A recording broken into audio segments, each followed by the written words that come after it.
Ayon mga kaibigan, good day po sa ating lahat dyan. Alright mga kaibigan, nandito po tayo sa bayan ng Malilipot Albay mga kaibigan. At ang inyong likod vlogger po, Kuya Arnold Pupuasan Vlog. At kaya po nandito tayo sa Tambunting mga kaibigan, Palawan. At gawa na nga po na may padala po si Ma'am Pitch Mendoza from Canada mga kaibigan.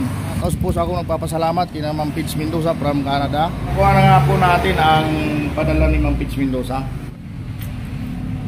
Okay po, Ma'am Liz Danred, at nandito na po yung pera at nakuha na natin dito sa Palawan. 1, 2, 3, 4,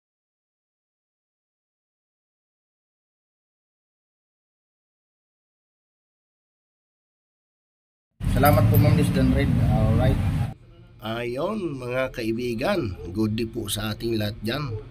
At napaluto nga po tayo ng gulay na may gata. Hulaan nyo guys kung anong gulay itong linuto ko, Kuya Arnold. Ayan, sinugan natin ng isda yan. At sa halagang 100 pesos, may isda na tayong panahog na napakarami. Ayan o. Sabi, mapapakain nga tayo marami to. Kain po tayo guys.